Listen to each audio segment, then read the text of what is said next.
Bernice Blackwood adjusted her threadbare jacket more snugly as she made her way through the bustling corridors of McKinley Preparatory in Salem. Her auburn locks, practically glowing under the harsh lighting, were fastened into a basic braid that barely hid the smattering of liver spots across her fair complexion. Barely topping 5'4" and tipping the scales at maybe 105 pounds fully clothed, she slipped through the crush of teenagers like a phantom, praying to blend in until the dismissal buzzer set her free from this everyday ordeal. It had been 4 months since her folks relocated to Oregon from quiet Wyoming, and Bernice still felt like an outsider peeking in. Her garments, mostly handed down from her older sister, drooped on her slender build. Her tennis shoes were falling apart, mended with precise stitches her granny had taught her. Everything about her shouted easy prey to the predators that haunted these halls. The worst of them was Trevor Wainwright, a hulking 6'3" linebacker with flawlessly coiffed brown hair and a grin that could win over teachers but turned wicked the instant grown-ups glanced away. His right-hand man was Bruce Carpenter, a thick-set grappler with ham-like fists and a constant scowl, while their female cohort Kendra Hollingsworth wielded social media like a weapon, chronicling every put-down for her legion of followers. Bernice's day commenced like most others. She edged into her first-period physics class and took her usual spot in the far corner, near the window where she could watch the Oregon drizzle cascade down the pane. That's when she spotted him again, Julian Norwood, the reserved artist who sat 3 rows ahead. His raven hair fell in loose waves around his face as he doodled in the margins of his binder, utterly engrossed in his realm of charcoal and vision. For weeks, Bernice had admired him from a distance. He was decent to everyone, never participated when others mocked someone, and had the most graceful hands she'd ever seen on anyone. Sometimes she caught herself gazing at the way his fingers danced across the paper, conjuring entire galaxies with only pencil strokes. "Miss Blackwood," Mr. Harrison's voice sliced through her reverie. "Care to enlighten the class with what's more intriguing than atomic structure?" Warmth flushed her face as 30 pairs of eyes swiveled her way. From the center of the room, she heard Trevor's soft guffaw, followed by Bruce's loud whisper, probably fantasizing about her make-believe sweetheart. The class erupted in giggles. Bernice shrank lower in her seat, wishing she could vanish entirely. What none of them realized was that twice a week after school, she hiked a mile to Professor Ramirez's Aikido dojo. For 3 years in Wyoming, she'd trained in the martial art that her father called human origami, a system that showed her to exploit an adversary's bulk and strength against them. But here at McKinley Prep, she kept that aspect of herself concealed. Her father had extracted a promise from her before they moved that she wouldn't brawl unless someone's safety was threatened. "Combat should be a last resort, my dear," he'd said in his precise English, his hands still rough from years of carpentry. "You have a talent, but talents come with responsibilities." So Bernice persevered. She persevered when Trevor unintentionally slammed into her in the hallway, sending her books flying. She remained quiet when Bruce made pig noises whenever she passed his lunch table. She ignored it when Kendra posted unflattering snapshots of her on Instagram with captions like "fashion catastrophe" and "did she raid her great-aunt's closet?" The taunting intensified after the second month. During lunch, Bernice favored eating in the music room, where Mr. Olson allowed students to practice. It was there that she first chatted with Julian, complimenting a watercolor painting of the Salem bridges he was creating. "Thanks," he'd replied, his voice gentle but sincere. "I'm trying to capture how the city looks when it's misting. There's something magical about it." They started eating lunch together regularly, sharing anecdotes about their families and goals. Julian wanted to study visual effects at UCLA, while Bernice secretly dreamed of becoming an occupational therapist, using her knowledge of the human body to mend rather than injure. Their friendship didn't go unnoticed. Trevor ambushed Julian after school one day, shoving him against the lockers hard enough to leave welts. "Stay away from Weirdo," Trevor cautioned, his breath hot against Julian's face. "She's got some sort of cooties, and we wouldn't want you to catch it." When Julian declined to forsake their friendship, the tormentors shifted their attention to him as well.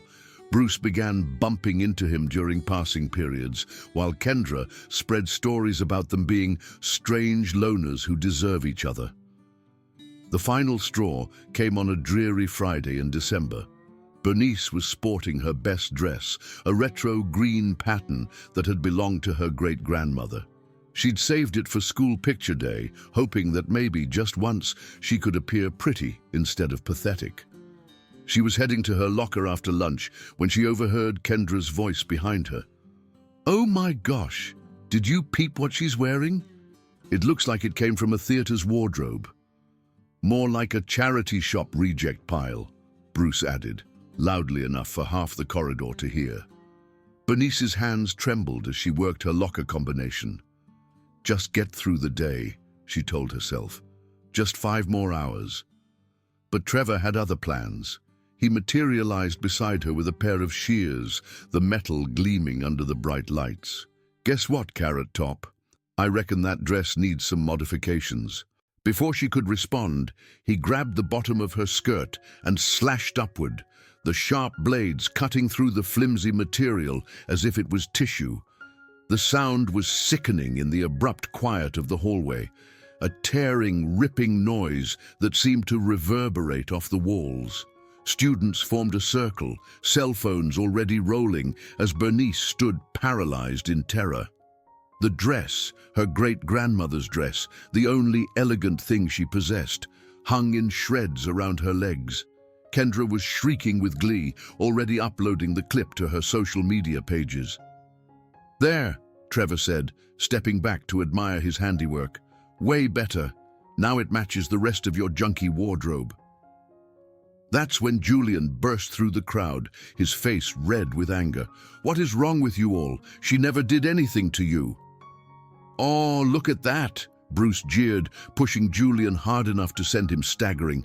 "The freak's boyfriend wants to play knight in shining armor." Julian caught himself against the lockers, his art supplies scattering across the floor. His binder fell open, revealing page after page of sketches, portraits of classmates, landscapes, and several lovely drawings of Bernice herself, captured in moments when she assumed no one was looking. Kendra pounced on the binder like a vulture. "Oh my gosh, you guys! Scope this out! He's been drawing pictures of her!" She held up one of the portraits, a delicate rendering of Bernice reading by the window. "This is so creepy! What kind of stalker? Give that back!" Julian lunged for his binder, but Bruce caught him in a headlock. "I don't think so, art geek. I think everyone needs to witness what a little perv you are." They began tearing pages from the binder, destroying months of Julian's work. Bernice watched his face crumble as his dreams literally fell apart in their hands, and something inside her chest snapped like a rubber band stretched too far. For 3 years, she had absorbed their cruelty like a sponge. She had turned the other cheek, walked away, chosen peace over confrontation. But watching them obliterate something so precious to someone she cared about was the last straw. "Stop," she said softly. The laughter persisted. More pages hit the floor. "Stop," she repeated louder this time. Trevor glanced up from where he was grinding a sketch under his heel. "What did you say, weirdo?" Bernice stepped forward, and something had shifted in her demeanor.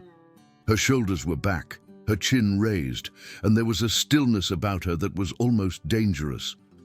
The frightened little girl from Wyoming was gone, replaced by someone who had spent 3 years learning how to dismantle opponents piece by piece. I said, "Stop." The crowd sensed the change in energy. The laughter faded away, replaced by an electric tension that made everyone take an unconscious step backward. Everyone except Trevor, whose arrogance blinded him to the peril he was now in. "Or what? You'll bawl? Run to mama? Face it, Carrot Top. You're nothing. You're less than nothing. You're..." Bernice moved. years of training condensed into a single fluid motion. She stepped inside Trevor's reach, seized his wrist, and used his own momentum to send him flying over her hip in a perfect hip throw. The 6-foot linebacker hit the linoleum floor with a sound like a car door slamming, all the air rushing out of his lungs in a surprised whoosh. The hallway erupted in gasps and shouts. Bruce charged forward with his wrestler's instincts, but Bernice was ready for him. She dropped low, swept his legs, and as he fell, she caught him in a triangle choke that had him tapping frantically against her thigh within seconds. "Let him go!" Kendra shrieked, but there was fear in her voice now instead of malice. Bernice held the choke for exactly 4 seconds longer than necessary, just long enough for Bruce to understand how easily she could put him to sleep before releasing him. He scrambled away, coughing and clutching his throat. Trevor was pulling himself to his feet, his face purple with rage and embarrassment. "You little freak, do you have any idea who I am? My father?" "Your father isn't here," Bernice said calmly. "And neither are any teachers. It's just us." She could see him calculating, trying to figure out how a 100-pound girl had just thrown him like a rag doll. His friends were backing away, their loyalty evaporating in the face of actual consequences. "You got lucky," he snarled, but he was already edging toward the exit. "This isn't over." "Yes, it is." There was something in her voice, a quiet certainty that made everyone in the hallway believe her. Trevor's bravado crumbled like wet cardboard. For the first time in his life, he was facing someone who wasn't intimidated by his size, his status, or his threats. But Bernice wasn't finished. She walked over to where Julian's torn drawings lay scattered across the floor and began gathering them carefully. Her hands shook slightly as she smoothed out the wrinkled pages, and when she looked up, there were tears in her eyes. "You destroyed something beautiful," she said, her voice barely above a whisper. "Something that took hours to create, that came from someone's heart. For what? To make yourselves feel powerful." She stood, holding the ruined artwork against her chest.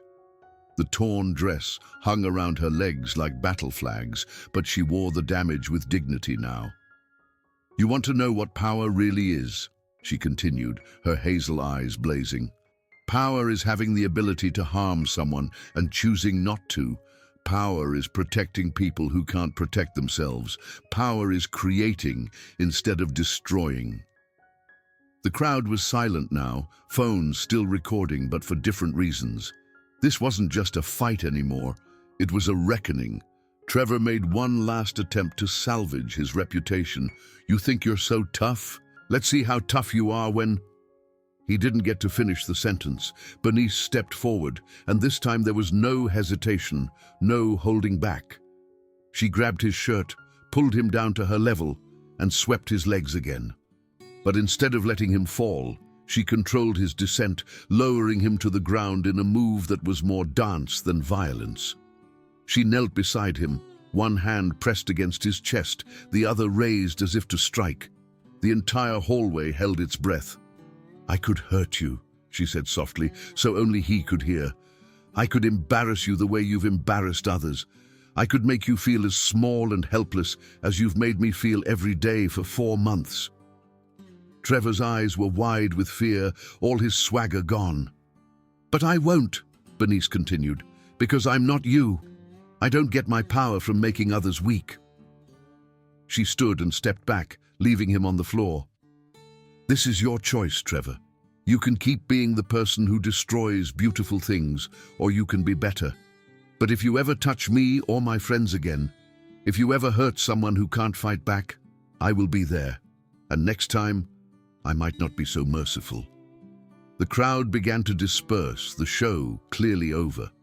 But as they walked away, Bernice could hear them talking. Not about the weird girl who got humiliated, but about the girl who had stood up and fought back without losing herself in the process. Julian approached carefully, his ruined binder in his hands. "Bernice, thank you, but you didn't have to." "Yes, I did," she said firmly. "Someone had to."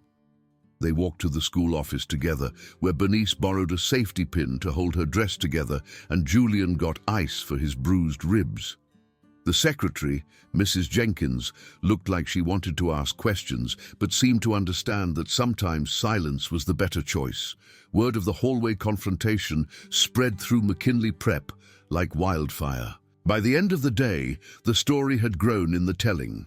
Some versions had Bernice throwing Trevor clear across the hallway. Others had her taking on 6 bullies at once. But the core truth remained. The quiet girl from Wyoming had finally fought back. The next morning, Bernice walked into school wearing jeans and a plain blouse, her auburn hair loose around her shoulders. Students she'd never spoken to nodded respectfully as she passed. A few even smiled. Trevor was waiting by her locker, but the arrogant sneer was gone. He looked smaller somehow, as if standing up to him had literally deflated his power. "I wanted to..." He started, then stopped, struggling with words that clearly didn't come easily. "Yesterday, the dress, that was..." He swallowed hard. "I'm sorry. That was really messed up." Bernice studied his face, looking for signs of deception or manipulation. Instead, she saw something she'd never seen before in Trevor Wainwright: genuine regret. "Thank you," she said simply, "but you don't just owe me an apology." She nodded toward Julian, who was approaching with a new binder under his arm. Several other students who had been targets of Trevor's cruelty over the years were also nearby, watching the interaction with obvious interest. It took nearly an hour, but by the time the first bell rang, Trevor had apologized to 8 different people. Some accepted gracefully, others told him exactly what they thought of his apologies, but all of them left with a sense that something fundamental had shifted in the ecosystem of McKinley Prep. Bruce and Kendra were harder cases. Bruce avoided Bernice entirely, altering his route between classes to ensure they never crossed paths. Kendra deleted her social media posts about the incident and stopped her running commentary on other students' appearances, but she never apologized directly. That was okay. Bernice had learned that you couldn't force people to be better. You could only control how you responded to their choices. 4 weeks later, she was eating lunch in the music room when Julian showed her his latest project, a series of portraits depicting acts of everyday bravery. Students standing up to bullies, helping fallen classmates, choosing kindness over cruelty. In the center of the collection was a drawing of an auburn-haired girl in a torn green dress, not as a victim, but as a warrior choosing mercy over vengeance. "It's called True Courage," he explained, his cheeks pink with embarrassment. "I was hoping maybe you'd let me submit it in the state art show." Bernice traced the lines of the drawing with her finger, marveling at how he'd captured not just her appearance, but the moment of decision, the instant when she'd chosen to be better than her tormentors. "Only if you let me take you to the awards gala," she said, surprised by her own boldness. Julian's smile was brighter than all the fluorescent lights in the building combined. "Deal." As the weeks passed, McKinley Prep began to feel different. Students who had been bystanders to bullying started speaking up. Teachers who had turned blind eyes to cruelty began paying attention. The culture of casual cruelty that had poisoned the hallways for years slowly began to change. Bernice never revealed the full extent of her martial arts training to her classmates. She didn't need to. The simple knowledge that she could defend herself and others was enough to earn respect. But more importantly, she had learned that true strength wasn't about how hard you could hit. It was about knowing when not to. She still trained at Professor Ramirez's dojo twice a week, but now she had a different purpose. She was no longer the scared girl practicing alone in the corner. She was teaching self-defense classes to other students, sharing not just the physical techniques, but the mental discipline that came with them. "Remember," she would tell her students, most of whom were smaller kids who reminded her of her former self, "the goal isn't to injure someone. The goal is to prevent them from injuring you. There's a difference, and that difference is what makes you better than them. On a misty afternoon in April, exactly 5 months after the incident in the hallway, Bernice was walking past the auditorium when she heard a ruckus. Through the open doors, she could see a circle of students gathered around something, their phones already out and filming. At the center of the circle, a sophomore boy with thick spectacles and a stammer was being shoved back and forth between two larger students. His books were scattered across the floor, and tears of frustration and humiliation were streaming down his face. For a moment, Bernice was transported back to that horrible day in December, the feeling of being powerless, of being made small for someone else's entertainment. But this time, she wasn't the victim. This time, she had a choice. She walked into the auditorium with the quiet confidence that had become her trademark. The crowd parted automatically, respect earned through actions rather than fear. "That's enough," she said simply. The two bullies, juniors she didn't recognize, turned to face her. They'd obviously heard the stories about what had happened to Trevor Wainwright, because their aggression immediately dialed back several notches. "We were just fooling around," one of them mumbled.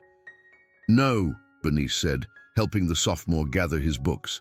"You were being bullies, and bullies don't get to fool around anymore." She handed the boy his glasses, which had been knocked askew during the confrontation. "Are you okay?" she asked gently. He shook his head, too overwhelmed to speak, but the gratitude in his eyes was unmistakable. Bernice turned back to the two juniors, who were already backing toward the exit. "What are your names?" They mumbled their responses, clearly wishing they were anywhere else. "Good, I'll remember them. And if I hear about you targeting anyone again, anyone at all, we're going to have a conversation you won't enjoy. Are we clear?" They nodded rapidly and practically sprinted out of the gym.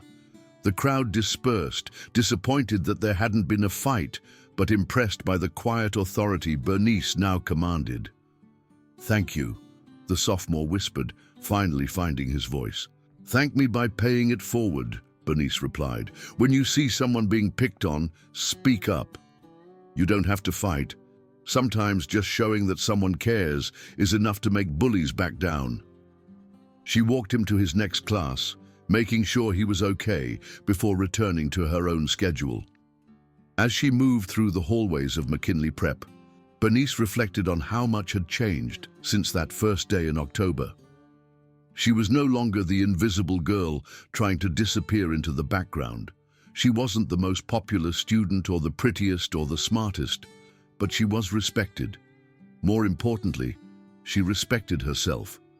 The frightened little girl from Wyoming was gone, replaced by a young woman who understood that true strength came not from the ability to inflict pain, but from the wisdom to know when mercy was more powerful than vengeance. She had learned that standing up for yourself didn't require becoming the thing you hated. It required becoming the person you wanted to be. And in the music room that afternoon, as she watched Julian add the finishing touches to a new drawing, this one showing students of all shapes and sizes standing together against injustice, Bernice smiled. She had found her place in this world, not as a victim or a bully, but as a protector of those who needed protection. The girl who had once been cut down by scissors had rebuilt herself into something stronger, something beautiful, something unbreakable. And in doing so, she had helped change not just her own life, but the lives of everyone around her. True courage, she had learned, wasn't about being the toughest person in the room. It was about being brave enough to stand up for what was right, even when you were afraid. Especially when you were afraid, and Bernice Blackwood was no longer afraid of anything.